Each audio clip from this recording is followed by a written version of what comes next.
Hey, what's up guys? Everything Apple Pro here. Today, let's go ahead and take a look at the latest clone of Apple's latest and greatest iPhone, the 11 Pro Max. So this is the third edition where they've righted all the wrongs and made it look as convincing as possible as Apple's latest version. It's a $150, $160 clone here. Let's just see how close they got to the real deal. These are always a lot of fun just to see to what lengths they'll go to replicate the experience. Oh, and they actually included a Apple logo bag with all the branding, which is a big no-no. So this version is going to look one-to-one with Apple's packaging, with the design. The last couple of clones had a lot of discrepancies. They were releasing them before they actually knew what the real one would look like fully. These are always fun, especially to see how they mimicked the software, how close they got there. But the packaging looks really good. This is the Midnight Green edition, and apparently it does have like a matte back now. It is embossed on the front.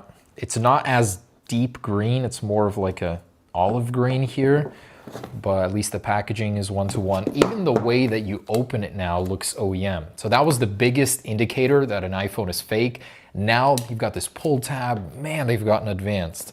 Everything from just the outside looks one-to-one here. That's amazing. Even the label, 512 gigabytes. The text looks really, really good.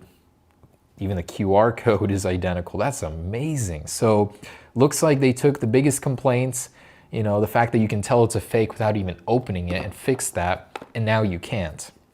So, okay, I'm liking that. The side, it is the same color as Apple's, reflective, a little bit more reflective than theirs, but that's very, very impressive. Okay, so even the opening experience is the same there.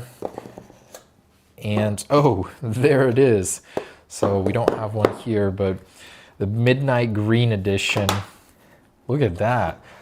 And it's a matte too. So it's more of a grippy matte than Apple's, which is a smooth, but they got closer. So it's not identical one-to-one, but the positioning of the Apple logo now is in the center, not up there. It doesn't have no text. It's actually a matte feeling. I mean, if you didn't know any better, then yeah, you could probably fall for that, but that looks pretty impressive. Like I'm surprised. That's $150, by the way, $160. So there's that. So the color here on the side looks pretty much identical to Apple's. And the positioning of the buttons is wrong though. So they're not dropped down like on the 11 Pro. They're the same positioning as the XS Max. And the power button is still higher up with the SIM card tray. So they didn't replicate that part. I wonder, does it fit our case perfectly? So actually it's a tight fit, letting me know that the specifications are pretty much one-to-one with Apple's size-wise. Cool. Okay, so other than that, the port on the bottom looks pretty good. Speaker grates are a little bit smaller, but also just about there. So just from holding them, feeling them, it feels really good, very premium. It's got that finish on the back, quite close. Like the biggest giveaway here is the lens. They're not all dark like Apple's. It does look a little cheap, and obviously both of them are fake. It does look very bad here. And the flash itself is smaller. So could work on that in the next edition. But the best iPhone clone I've seen so far, just from the outside. Powering it on, we do have the black Apple logo screen, which hides the fact that there's this big old chin on the bottom still. So I'm pretty sure that future versions will get rid of that, but you still have that on this one.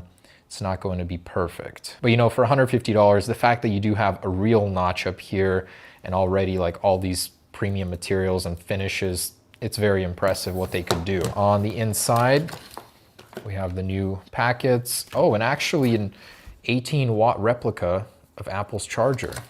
And then a USB-C to lightning cable. Very cool. So they went above and beyond and they replicated that.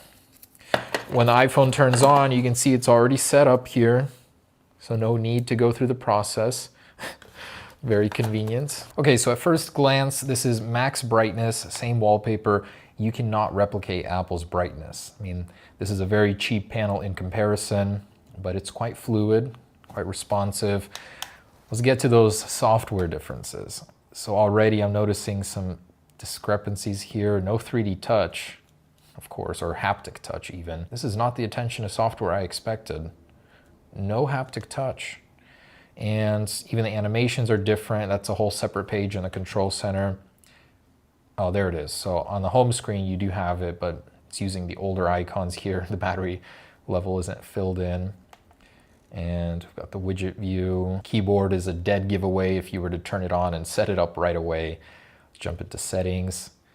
No back swipe. Ooh, that just killed it for me. The last clone we used had it. Let's see what it's running. And it's running iOS 13.1. Cool, so at least they updated that. Out of the box, instead of having 512 gigabytes available, who knows what's filling up the 100 something gigabytes that's occupied. But it looks good. It's on iOS 13 technically. It gets the job done, but upon closer scrutiny, you'll notice a bunch of things are off. Oh, the animations are not that great. Apple updated the animations to be faster when closing out the app switcher, but I could not tell that here. It's quite bad. Not to mention that the sizing is off. Let's check out the camera application. Let's see if they mimicked the new one at all.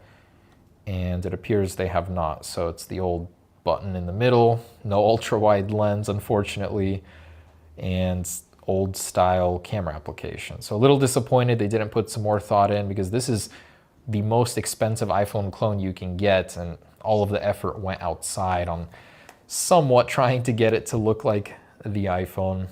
I feel like they could have done better here. The actual overall lens is a little bit smaller. That's what's throwing me off. It's killing me, the fact that there's no back swipe. That's so annoying. Now in live, we have some of the older live wallpapers, not the new ones. And in stills, there's actually a good amount of additional wallpapers. So kind of cool that they included some new ones. And instead of having, just one, they have two separate ones for dark mode and whatnot. And no dark mode, unfortunately. So you're not getting that feature on the new 11 Pro Max from China. And there's no additional control center toggles. So what you see here is what you get and nothing else. A bit disappointing. Airplane has a capital P. I'm loving these little touches. Auto brightness has an underscore in it. Okay. So whoever did the little touches on this, I don't think they did a very good job, but I guess it gets the job done. If you're trying to convince someone, on first glance, you might think this is Apple's phone, but really it is not. So I'm gonna go ahead and connect it, and let's see the other details. All right, you guys are not ready for this quality.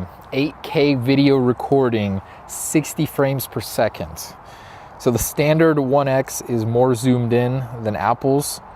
2 times zoom, I'd say about the same, but no ultra wide lens. And oh my gosh, this application is just broken. Nothing's aligned, but okay.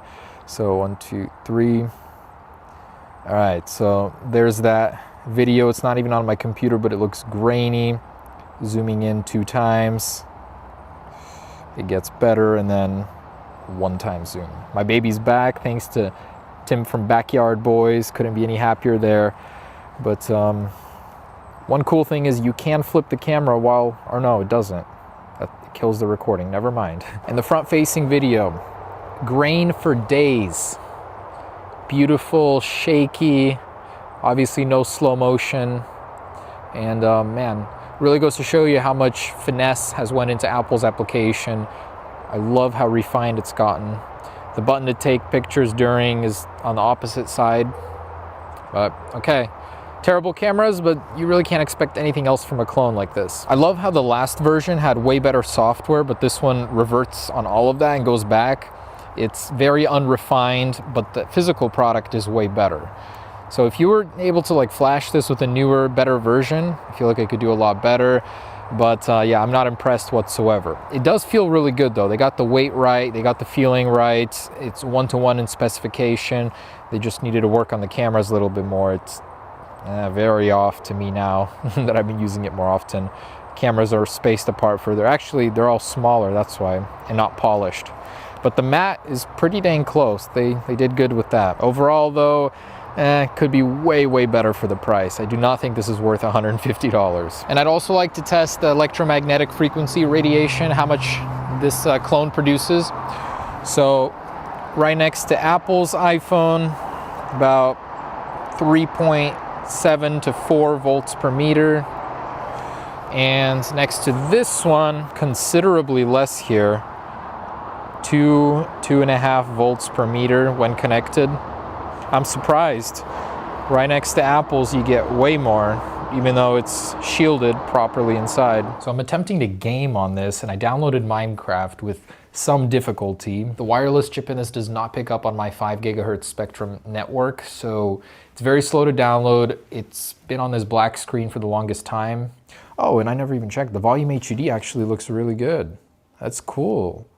Wow, so they actually, that's the only thing I've seen so far that remotely looks like iOS 13. Yeah, interesting, cool. So they got that down, but they couldn't bother to do anything else that looks like iOS 13. I'm upset. And wireless charging does work, so cool, that is there. Lastly, let's check that speaker system because you just know it's gonna be so bad compared to Apple's. Okay, and let's do this. So iPhone 11 Pro Max, max volume.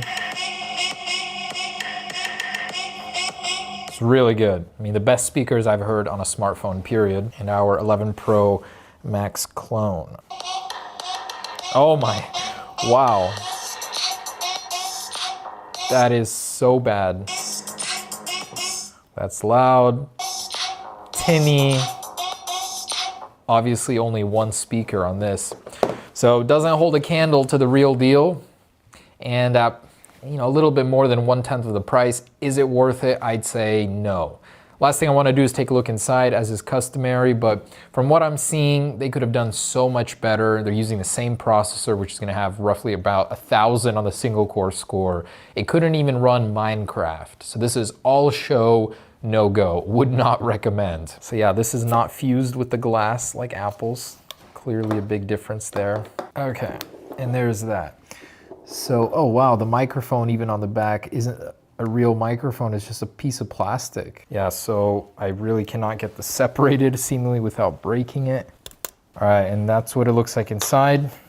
So again, like the last one, a lot of heavy metal used inside just to make it feel heftier. Otherwise, nothing spectacular to report. Nothing like Apple's attention to detail on the inside. Actually got the backside off too and got a very dinky looking wireless charger here.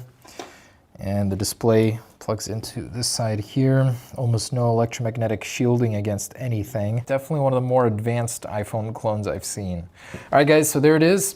Does it compare to Apple's? Not at all. Like software, nothing is close. The only thing is the box detail is really good. The physical detail is good until you start using it. And it's a pain in the ass to use. There's really not much you can do with it. You can buy a way better Android phone for $150, $160. But thanks for watching. Always entertaining to see how much further these clones get. And this one misses the mark by quite a bit. All right, thanks for watching. Peace.